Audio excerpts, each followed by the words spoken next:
Good morning students. उम्मीद है आप सब एकदम बढ़िया होंगे, फिट फॉर होंगे, अपनी स्टडी कंटिन्यूसली कर रहे होंगे और ऑनलाइन क्लासेस का भी आनंद ले रहे होंगे। कल आपको हमने भौतिक विज्ञान चैप्टर नंबर 4 वैद्युतधारिता के बारे में आपको बताया था और समझाया था कि वैद्युतधारिता किसे कहते हैं। फॉर्मूला आया था C/Q/V। उम्मीद है यहाँ तक आपको सबको टॉपिक अच्छे से समझ में आ गया होगा। उससे पहले हमने आपको परावैद्युत पदार्थ ये कितने प्रकार के होते हैं, इनका ध्रुवण किस प्रकार होता है, ये भी समझाया था। उम्मीद करता हूँ टॉपिक आपको पूरी तरह क्लियर हो गया होगा। अगर आपको टॉपिक समझ में आ रहे हैं तो वीडियो को लाइक ज़रूर करते रहें। अब उसी क्रम में हम आगे बढ़ते हैं और अपने टॉपिक को कंटिन्यू करते हैं। जैसा कल मैंने आपको वैद्युतधारिता के बारे में पढ़ाया था कि वैद्युतधारिता किसे कहते हैं। किसी चालक की वैद्युतधारिता उस चालक को दिए गए आवेश और उसके विभव में होने वाली वृद्धि के अनुपात के बराबर में होती है। अब उसी क्रम में हम आगे बढ़ते हैं, धारिता के बारे में कुछ और बातें जानते हैं। आइए देखिए, नंबर 1, यह एक अदिश राशि है। आपने पढ़ा होगा पहले भी कि यदि हम अदिश राशि को अदिश राशि से भाग करते हैं तो हमें एक अदिश राशि ही प्राप्त होती है। तो यहाँ पर इस सूत्र के अनुसार अगर आप देखें तो ये Q भी अदिश राशि है, आवेश अदिश होता है और विभव भी अदिश राशि है, तो इसलिए धारिता भी एक अदिश राशि के तौर पर हमें प्राप्त होती है। अब नंबर 2, इस सूत्र से हम इस धारिता का मात्रक निकालेंगे। Q का मात्रक होता है कूलाम और V का मात्रक होता है वोल्ट। तो जाहिर सी बात है धारिता का मात्रक क्या आ गया आपके पास, कूलाम बटे वोल्ट। यह धारिता का एसआई मात्रक है। इसका एक दूसरा एसआई मात्रक है फैराड, जिसे हम कैपिटल F से प्रदर्शित करते हैं। इसे हम वैद्युतधारिता का स्वेच्छ मात्रक भी कह सकते हैं। अगर हम बात करें इन दोनों मात्रकों की तो जाहिर सी बात है दोनों एक ही भौतिक राशि के मात्रक हैं। इसका मतलब ये दोनों मात्रक कहीं ना कहीं एक दूसरे के बराबर हैं। तो बिल्कुल ये स्पष्ट है कि 1 फैराड बराबर किसके हो जाएगा, 1 कूलाम बटे 1 वोल्ट की। तो अगर यहां से आप फैराड की परिभाषा देना चाहें तो आप फैराड की परिभाषा भी दे सकते हैं। बहुत साधारण सी परिभाषा है। क्या परिभाषा बनेगी, यदि किसी चालक को 1 कूलाम आवेश देने पर उसके विभव में 1 वोल्ट की वृद्धि होती है तो उस चालक की धारिता 1 फैराड होगी। अगर इस परिभाषा को आप देखें तो ये परिभाषा बिल्कुल वैद्युतधारिता की परिभाषा के ही समतुल्य है। कल अगर आपको याद हो हमने वैद्युतधारिता की परिभाषा क्या बताई थी कि किसी चालक को आवेश देने पर उस चालक को दिए गए आवेश और इस कारण उसके विभव में होने वाली वृद्धि का अनुपात। तो वही बात हमने यहाँ लिखी है, बस अंतर क्या कर दिया है कि आवेश का मान हमने निश्चित कर दिया है। कितना आवेश देने पर, 1 कूलाम आवेश देने पर। इसी प्रकार विभव में होने वाली वृद्धि का मान भी हमने निश्चित कर दिया है। कितनी विभव में वृद्धि होने पर, 1 वोल्ट की वृद्धि होने पर। यदि 1 कूलाम आवेश देने पर 1 वोल्ट की वृद्धि हो तो निश्चित है धारिता भी कितनी हो जाएगी, 1 फैराड हो जाएगी। इसी क्रम में आगे बढ़ते हैं, वैद्युत धारिता का ESU मात्रक। चैप्टर नंबर 1 वैद्युत आवेश व वैद्युत क्षेत्र में आपने पढ़े होंगे आवेश के 3 मात्रक होते हैं। एक मात्रक एसआई मात्रक कूलाम है, दूसरा आपने वहां पर EMU मात्रक पढ़ा होगा और तीसरा ESU मात्रक आपने पढ़ा होगा। तो ESU मात्रक इसका कितना होता है, जिसे हम कहते हैं इलेक्ट्रोस्टैटिक यूनिट, स्थैतिक फैराड है। धारिता का ESU मात्रक स्थैतिक फैराड। 1 फैराड बराबर 1 कूलाम बटे 1 वोल्ट।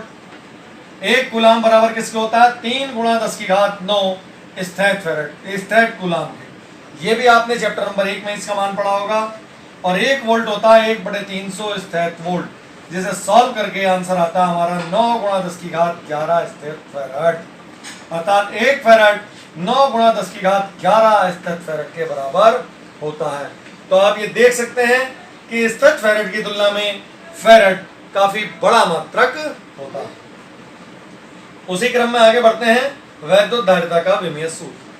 आप सभी विमा वाला चैप्टर बिल्कुल स्पष्ट रूप से पढ़कर आ चुके हैं और आपको पता है विमा निकालने का बिल्कुल साधारण सा तरीका होता है कि सबसे पहले हम अपने सूत्र को सरलतम रूप में लिख लेते हैं। जो धारिता का सूत्र है हमारा C बराबर Q बटे V, इसको हमने और सरल कर लिया। कैसे? हम सभी जानते हैं विभव बराबर किसको होता है? W बटे Q। तो यहां से आपका Q ऊपर आ गया, ये हो गया Q स्क्वायर बटे W। अब ये हमारे सूत्र का सरलतम रूप हो चुका है, क्योंकि कार्य की विभव हमें पता है ml स्क्वायर t माइनस 2 और आवेश की विभव हमें पता है at। तो C का विमीय सूत्र निकालने के लिए हम इन दोनों के विमीय सूत्र यहां पर रख देंगे और हमारा आंसर आ जाएगा। देखिए निकालते हैं। Q का विमीय सूत्र हो गया at और ये हो गया Q का स्क्वायर, तो at का स्क्वायर, और कार्य का विमीय सूत्र होता है ml square t minus 2। Solve करने के बाद क्या बचेगा? m ऊपर चला जाएगा, m पावर माइनस 1, l ऊपर चला जाएगा, l power minus 2, t power minus 2 ऊपर जाएगा कोई प्लस 2 और प्लस 2, t पावर 4 और a पावर 2। तो ये आ गया विमीय सूत्र m minus 1 l minus 2 t power 4 a square. इसी सूत्र की सहायता से हम वैद्युत धारिता का m के अस्य मात्रक भी निकाल सकते हैं। इसका m के अस्य मात्रक देखिए, जो पॉजिटिव पावर्स हैं उनको हम ऊपर लिख लेंगे, जो नेगेटिव पावर्स हैं उनको हम नीचे लिख लेंगे। तो t यहाँ यूज होता है समय के लिए और समय का मात्रक है second, second power 4। a use होता है वैद्युत धारा के मात्रक के रूप एम्पियर में, तो एम्पियर की पावर 2 बटे m यूज होता है मास, मास का मात्रक होता है किलोग्राम की घात 1, और l लेंथ यानी कि लंबाई, लंबाई का मात्रक है मीटर, तो बटे मीटर की घात 2। तो ये आ गया m का मात्रक सेकंड की घात 4 एम्पियर स्क्वायर बटे किलोग्राम मीटर स्क्वायर। फैराड धारिता का एक बहुत बड़ा मात्रक है। अभी आपको मैंने पहले भी जिक्र किया था कि फैराड, अगर आप स्थिर फैराड की तुलना में देखें तो एक बहुत बड़ा मात्रक है। वास्तव में एक फैराड धारिता बहुत अधिक धारिता होती है। इस टॉपिक को हम आपको अभी आगे जब संधारित्र पढ़ाएंगे तो बिल्कुल क्लियर कर देंगे कि अगर हम एक फैराड धारिता का संधारित्र बनाना चाहते हैं तो जाहिर सी बात है उसका आकार बहुत बड़ा लेना पड़ेगा, और इतने बड़े आकार का संधारित्र बनाना या चालक लेना साधारणतः संभव नहीं हो पाता है। तो इससे हमें पता चल जाएगा कि एक फैराड धारिता बहुत अधिक धारिता होती है। तो इसलिए हम व्यवहार में इसका जो मात्रक प्रयोग करते हैं वो फैराड के रूप में ना लेकर हम माइक्रोफैराड, म्यूएफ या पिकोफैराड लेते हैं। एक माइक्रोफैराड 10 की घात माइनस 6 फैराड के बराबर होता है, और एक पिकोफैराड जिसे हम एक माइक्रोफैराड भी कह सकते हैं, ये 10 की घात माइनस 12 फैराड के बराबर होता है। अभी आप आगे जब इस चैप्टर में चलेंगे तो आप जानेंगे कि संधारित्रों को हम अधिकांश जितने भी हमारे प्रत्यावर्ती धारा से चलने वाले मोटर होते हैं उन सब में प्रयोग करते हैं। जैसे आपके घर में वैद्युत मोटर पर आधारित एक यंत्र है, विद्युत से चलने वाला पंखा। अगर आप उस पंखे को देखें, उस पंखे के अंदर एक सिलेंड्रिकल शेप में एक उपकरण लगा होता है, उसी को हम क्या बोलते हैं? अपनी आम भाषा में कंडेंसर बोलते हैं, जिसे हम यहाँ पर कैपेसिटर के नाम से जानते हैं। उस कंडेंसर पर अगर आप देखें तो धारिता लिखी होगी 2 माइक्रोफैराड। अगर आप कूलर में, इसी प्रकार कूलर में भी एक विद्युत मोटर का यूज होता है जो प्रत्यावर्ती धारा से चलने वाला ही विद्युत मोटर है। उसमें आप अगर इस सिलिंड्रिकल शेप के उपकरण अर्थात कंडेंसर को अर्थात कैपेसिटर को देखें तो उसकी धारिता होती है 4 माइक्रोफैराड। तो आप खुद समझ सकते हैं कि 2 माइक्रोफैराड और 4 माइक्रोफैराड अर्थात बहुत अल्प धारिता के संधारित्रों से ही हमारा पर्याप्त कार्य संचालन हो जाता है या कार्य सफल हो जाता है। तो इसलिए 1 फैराड धारिता का प्रयोग कहीं करने की भी हमें आवश्यकता नहीं होती, क्योंकि मैंने अभी दूसरी बात आपको बताई, आवश्यकता इसलिए नहीं होती है क्योंकि इतना बड़ा चालक हमारे लिए लेना संभव नहीं। अर्थात इस बात से ये बात स्पष्ट हो जाती है कि 1 फैराड अपने आप में बहुत बड़ी धारिता है जिसकी हमें कोई आवश्यकता नहीं होती। हमारा काम इन अल्प धारिताओं के संधारित्रों से ही सफल हो जाता है। नेक्स्ट, किसी आवेशी चालक के निकट कोई अन्य अनावेशी चालक रख देने पर उस चालक की वैद्युत धारिता बढ़ जाती है। बिल्कुल सीधा सा कॉन्सेप्ट ये है कि जैसे आपने सुना होगा 1 और 1 11 हो जाते हैं, तो उसी प्रकार से यहाँ भी 1 और 1 मिलकर 11 की भांति कार्य करते हैं। अर्थात एक आवेशी चालक के समीप यदि दूसरा अनावेशी चालक रख दें तो मिलकर दोनों की संयुक्त धारिता काफी अधिक बढ़ जाती है, और इस गुण का उपयोग ही हम संधारित्र बनाने में करते हैं। जब आपको संधारित्र के बारे में पढ़ाया जाएगा तो मैं आपको इस टॉपिक को विस्तार पूर्वक समझा दूंगा कि एक चालक के पास दूसरा चालक रखने पर उसकी वैद्युत धारिता किस प्रकार से बढ़ जाती है। अब अपने नेक्स्ट टॉपिक को कंटिन्यू करते हैं, किसी विलगित निकाय की या विलगित चालक की वैद्युत धारिता।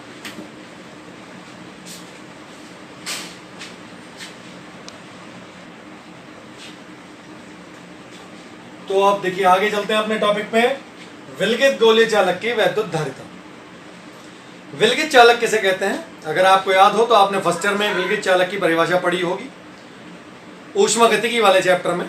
विलगित निकाय क्या होता है? विलगित निकाय जो अपने वातावरण के साथ अर्थात अपने चारों ओर के माध्यम के साथ ऊष्मा, ऊर्जा या कार्य का आदान प्रदान नहीं करता, अर्थात जिस अवस्था में है उसी अवस्था में रहेगा, जिसे हम अपनी आम भाषा में, जैसे एक सुस्त आदमी होता है जो किसी भी कार्य को करना पसंद नहीं करता, जैसा है वैसा ही रहना पसंद करता है, तो इसी प्रकार से विलगित निकाय जो वातावरण के साथ ऊर्जा या कार्य इत्यादि का या आवेश इत्यादि का भी कोई आदान प्रदान नहीं करता।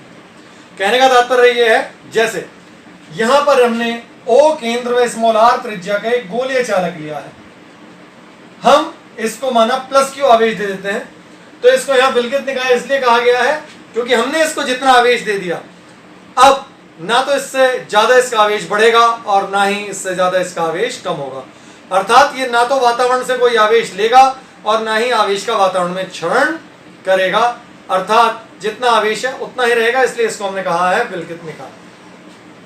तो माना O केंद्र व स्मॉल r त्रिज्या का एक गोलीय चालक है जिसको आपने प्लस क्यू आवेश दे दिया है और यह कैपिटल K परावैद्युतांक के परावैद्युत माध्यम में रखा हुआ है। विभव वाले चैप्टर में आपको क्लियर किया गया था कि अगर आप किसी चालक को कोई आवेश दे देते हैं तो वह चालक के पृष्ठ पर बिल्कुल समान रूप से फैल जाता है, अर्थात किसी गोलीय चालक को आवेश देने पर वह एक समविभव पृष्ठ की भांति कार्य करता है। वहां आपने यह भी पढ़ा था कि समविभव पृष्ठ के किसी भी बिंदु पर खींची गई बल रेखाएं सदैव पृष्ठ के लंबवत होती हैं, अर्थात वो सारी की सारी बल रेखाएं उसके केंद्र से आती प्रतीत होती हैं। अर्थात किसी चालक को आवेश देने पर वह आवेश हालांकि समान रूप से उसके पृष्ठ पर फैल जाता है, परंतु वह एक बिंदु आवेश की भांति व्यवहार करता है, जैसे सारा का सारा आवेश उस चालक के केंद्र पर सीमित हो गया हो। तो सीधी सी बात है, यह स्पष्ट है कि समान रूप से आवेश पृष्ठ पर फैल जाएगा, फिर भी वह केंद्र पर रखे एक बिंदु आवेश की भांति कार्य करेगा। अतः इस आवेश के कारण किसी भी चालक के पृष्ठ पर विभव हम ज्ञात करेंगे, और आप सभी को पता है कि इस आवेश के कारण गोलीय चालक के पृष्ठ पर वैद्युत विभव कितना होगा? V बराबर 1/4πε0 के Q/R, बिल्कुल उतना ही जितना एक बिंदु आवेश के कारण होता है, क्योंकि यह आवेश यहाँ केंद्र पर रखे एक बिंदु आवेश की भांति व्यवहार कर रहा है। तो यहां से हम निकालते हैं, देखिए Q/V।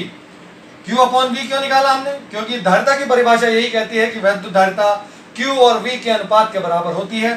तो यहां से हमने Q/V का मान निकाल लिया, जो आया हमारे पास 4πε0 K × R। तो धारिता की परिभाषा से C बराबर होता है Q/V, इसलिए विलगित गोलीय चालक की धारिता आ गई 4πε0 K × R। तो देखिए इस सूत्र से हमें धारिता के बारे में दो चीजें और स्पष्ट हुई। जैसे एक चीज हमने आपको पिछले आर्टिकल में बताई थी, पॉइंट नंबर 7, हमने आपको स्पष्ट किया था कि धारिता किसी आवेशित चालक के निकट रखे गए दूसरे अनावेशित चालक पर भी निर्भर करती है। अगर हम एक आवेशित चालक के निकट एक अनावेशित चालक रखते हैं तो उससे उस चालक की वैद्युत धारिता बढ़ जाती है।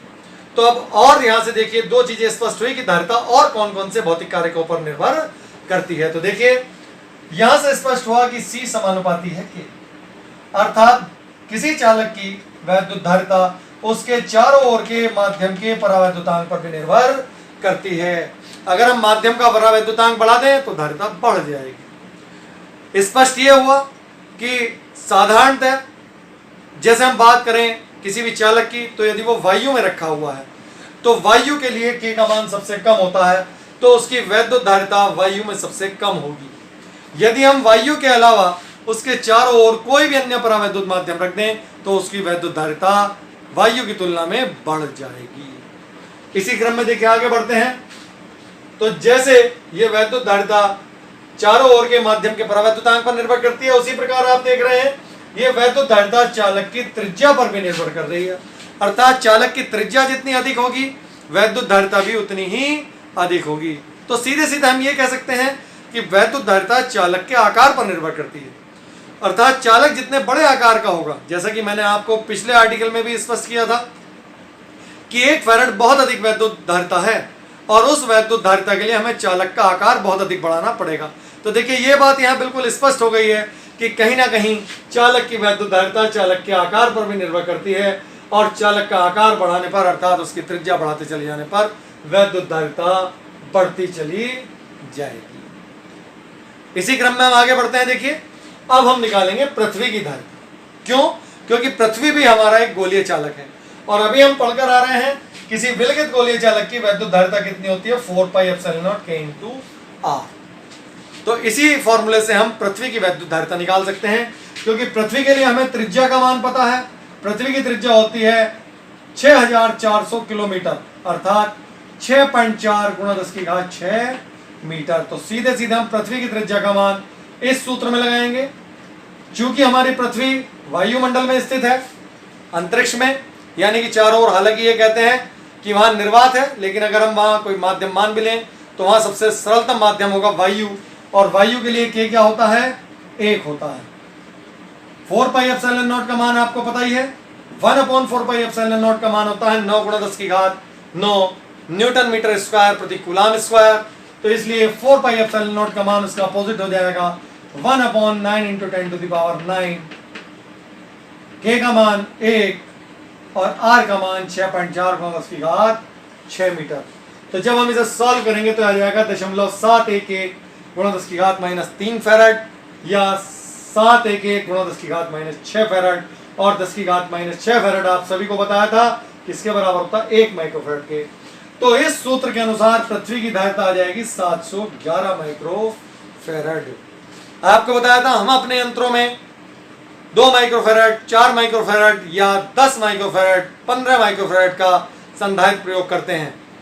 तो उसकी तुलना में अगर हम देखें तो ये 711 माइक्रोफैराड भी बहुत अधिक धारिता होगी, क्योंकि यहाँ पर हमारे चालक का आकार भी आप देख रहे हैं बहुत बड़ा है। पृथ्वी की त्रिज्या आप जानते ही हैं 6400 किलोमीटर, 6400 किलोमीटर। तो चालक का आकार बड़ा होने से आप देख रहे हैं उसकी धारिता भी बहुत अधिक प्राप्त होती है। लेकिन अगर हम अपने प्रायोगिक तथ्यों के आधार पर देखें तो प्रायोगिक तथ्यों के आधार पर हमारी पृथ्वी की धारिता अनंत होती है। हम पृथ्वी से कितना भी आवेश ले लें या कितना भी आवेश दे दें, उसकी धारिता पर या उसके विभव पर कोई प्रभाव नहीं पड़ता। पृथ्वी की धारिता अनंत है, तो अगर हम अपने इसी सूत्र से देखें C = Q/V से, तो यहाँ V बराबर आ जाएगा Q/C, अर्थात पृथ्वी का विभव कितना हो जाएगा 0 हो जाएगा। इसीलिए मैंने आपको अभी बताया कि अगर हम पृथ्वी को कितना भी आवेश दे दें या कितना भी आवेश ले लें तो उसके विभव में कोई परिवर्तन नहीं होता है, उसका विभव कितना रहता है 0 ही रहता है। अब इस टॉपिक के बाद हम नेक्स्ट टॉपिक पर चलते हैं, किसी भी चालक की स्थितिज ऊर्जा।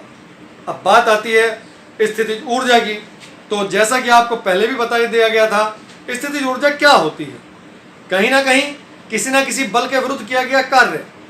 तो जब हम यहाँ बात चालक की स्थितिज ऊर्जा की कर रहे हैं तो हम यहाँ चालक पर कौन सा बल लगा रहे हैं या कौन से बल के विरुद्ध कार्य कर रहे हैं, जो वह कार्य चालक की स्थितिज ऊर्जा के रूप में संचित होकर रह जाएगा, जिसे हम चालक की स्थितिज ऊर्जा कह रहे हैं। तो आइए समझते हैं इसी बारे में, चालक की स्थितिज ऊर्जा के बारे में।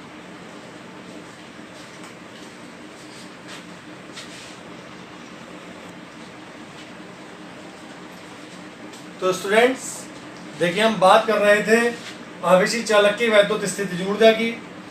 तो जैसा मैंने आपसे के सामने अभी जिक्र किया था, क्या है स्थितिज ऊर्जा?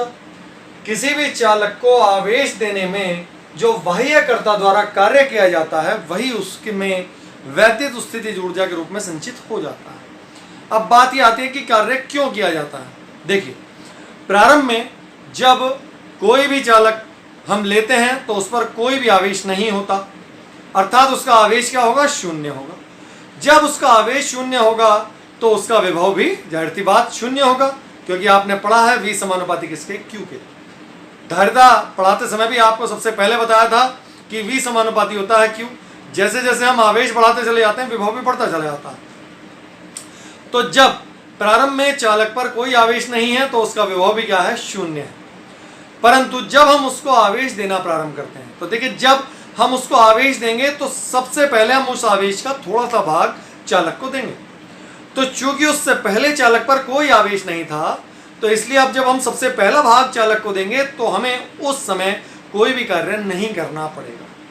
लेकिन अब जब हम उस आवेश का दूसरा भाग चालक को देंगे, तो चूंकि पहले से अब चालक पर पहला भाग आवेश का पहुंच चुका है, तो वो पहला भाग उस दूसरे भाग को प्रतिकर्षित करेगा। अर्थात हमें प्रतिकर्षण बल के विरुद्ध कार्य करके उस दूसरे भाग को चालक को देना पड़ेगा। अब इसी प्रकार से जब हम तीसरा भाग देंगे, तो तीसरा भाग जब हम देंगे तो जाहिर सी बात है हमें अब पहले से जो दो भाग उस चालक पर उपस्थित हैं उनके प्रतिकर्षण बल के विरुद्ध और अधिक कार्य करना पड़ेगा, और तब हम उस तीसरे भाग को चालक को दे पाएंगे। बिल्कुल एक ऐसा प्रोसेस है जैसे हम भोजन करने बैठते हैं तो भोजन करते समय हम एक एक गस्सा करके खाना खाते हैं। ऐसा नहीं होता कि हम पूरी प्लेट को एक साथ मुंह में रख लें। इसी प्रकार आवेश को भी एक साथ पूरा देना संभव नहीं है।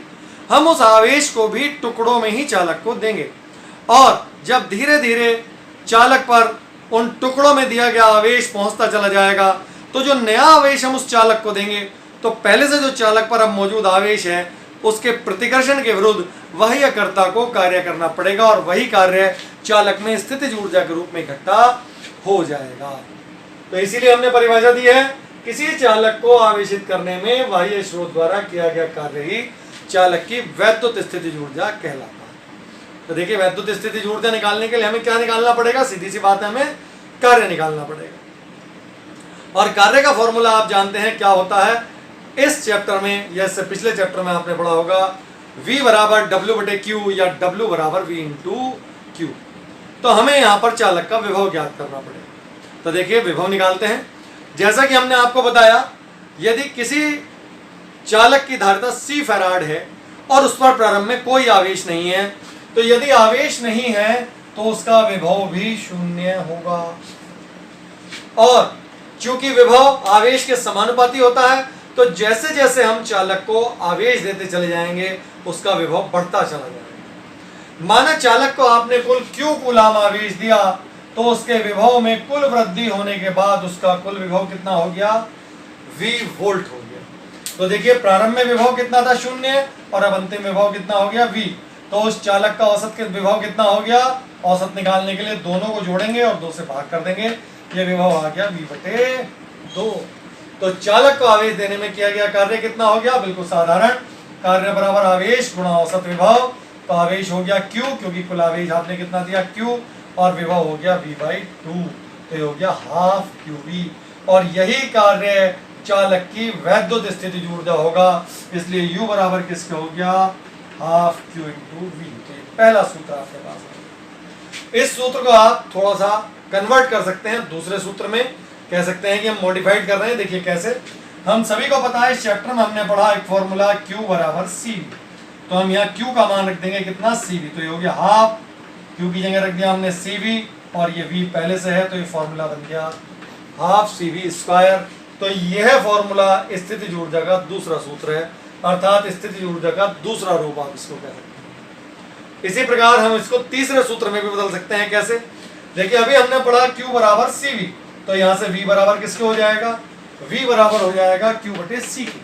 तो सम्मिक अनेक में जैसे अभी हमने Q का मान रखा था CV, अब की बार हम Q का मान न रख के V का मान रखेंगे Q/C। तो हमने यहाँ पर रख दिया 1/2, Q की जगह हमने रख दिया Q, और V की जगह हमने रख दिया Q/C। तो ये फॉर्मूला आ गया Q²/2C।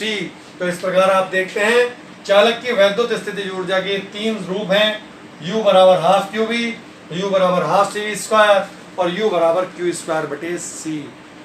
इन सूत्रों का न्यूमेरिकल में उपयोग है। इस सूत्र के ऊपर आधारित न्यूमेरिकल कई बार आते हैं, तो अपनी सुविधा के अनुसार दी गई भौतिक राशियों के अनुसार हम इन तीनों में से कोई सा भी एक सूत्र प्रयोग करके चालक की वैद्युत स्थिति ऊर्जा निकाल सकते हैं। चालक की वैद्युत स्थिति ऊर्जा निकालने का एक दूसरा सरल तरीका भी है, हालांकि यह तरीका भी कोई ज्यादा भारी नहीं है, लेकिन एक दूसरा तरीका हम आपको बताते हैं, आपको दोनों में से जो सरल लगे आप उसी को कर सकते हैं। देखिए वही चीज, माना किसी चालक की वैद्युत धारिता C फैराड है और इसे Q कूलाम आवेश देने पर इसका विभव कितना हो जाता है, V वोल्ट हो जाता है। तो चालक का विभव सभी को पता है कितना होता है, V बराबर Q बटे C। तो चालक को अति सूक्ष्म आवेश dq देने पर बाह्य स्रोत द्वारा किया गया कार्य। देखिए यहां भी हम कार्य ही निकाल रहे हैं, लेकिन कार्य निकालने का हमारा तरीका दूसरा है। तो जाहिर सी बात है, अनंत सूक्ष्म आवेश dq देने पर बाह्य स्रोत द्वारा किया गया कार्य, क्योंकि यहां पहले से q आवेश मौजूद है, अब हम उसको और आवेश देना चाहते हैं तो हमें कार्य करना पड़ेगा। तो कार्य बराबर किसके होता है, dw बराबर v इंटू dq, और v का मान कितना है, q बटे c। तो ये अनंत सूक्ष्म आवेश देने में किया गया अनंत सूक्ष्म कार्य है। तो यदि हम चालक को कुल आवेश Q देना चाहते हैं तो हमें कुल कार्य कितना करना पड़ेगा, और आपको पता है कार्य निकालने के लिए हम क्या करते हैं, समाकलन विधि का हम ज्यादातर प्रयोग करते हैं। तो हम इसका समाकलन कर देंगे कार्य का, कहां से लेकर कहां तक, प्रारंभिक आवेश के मान से। प्रारंभ में आवेश कितना था, 0, और कहां तक हमने आवेश दिया, इसको अंतिम आवेश दिया Q, तो इसका समाकलन कर दिया हमने 0 से Q तक। dw का मान रख दिया Q बटे C इंटू dq। C यहाँ पर कांस्टेंट है तो Q का समाकलन किया हमने, और आपको पता है Q का समाकलन कितना हो जाएगा, जनरल फॉर्मूला है x की पावर n+1 अपॉन n+1, तो उसी से हमने किया Q की पावर 1+1 मीन्स 2 अपॉन 1+1 यानी कि 2। अब यहाँ से 2 भी कॉमन आ गया, ये हो गया 1/2c। पहले हमने Q की जगह अपर लिमिट रखी Q², फिर माइनस Q की जगह लोअर लिमिट रखी 0, तो कितना हो गया Q² अपॉन 2c। और यही कार्य आपको पता है स्थितिज ऊर्जा के रूप में संचित हो जाएगा, तो U² आ गया, U बराबर आ गया Q² अपॉन 2c। तो ये डायरेक्ट आपका एक तीसरा फॉर्मूला निकल के आ गया। आप इस तीसरे फॉर्मूले से बिल्कुल इसी प्रकार से अलग अलग मान रखकर ये दूसरा और पहला सूत्र भी डिराइव कर सकते हैं। देखिए इसी का ऊपर आधारित एक बहुत छोटा सा सवाल आया हुआ है, मैं आपको समझाता हूं। 1 नंबर में बोर्ड परीक्षा में आया हुआ है, यदि किसी चालक को दिया गया आवेश नियत हो तो उस चालक की स्थितिज ऊर्जा व धारिता के बीच संबंध प्रदर्शित करने वाला ग्राफ खींचकर दिखाइए। देखिए आपके सामने सूत्र है U बराबर Q² अपॉन 2c, क्योंकि हमें U व C के बीच ग्राफ खींचना है, कब, जब चालक को दिया गया आवेश नियत हो। तो इन तीनों भौतिक राशियों के बीच संबंध प्रदर्शित करने वाला ये सूत्र हमारे पास है, तो हम इसी का प्रयोग करेंगे। और इसके प्रयोग से हमें पता चलता है जब Q कांस्टेंट है तो U और C एक दूसरे के व्युत्क्रमानुपाती हो जाएंगे। अर्थात यदि हम चालक की धारिता बढ़ाते चले जा रहे हैं तो उसकी स्थितिज ऊर्जा घटती चली जाएगी। तो इनके बीच संबंध प्रदर्शित करने वाला ग्राफ इस प्रकार का प्राप्त होगा। तो बहुत साधारण था क्वेश्चन, इस साधारण से सूत्र के ऊपर। उम्मीद है आज का टॉपिक आपको पूरी तरह से क्लियर हो गया होगा, कोई कंफ्यूजन नहीं होगी। तो आज का टॉपिक हम यहीं समाप्त करते हैं, नेक्स्ट टॉपिक स्टार्ट करेंगे कल। तब तक के लिए धन्यवाद।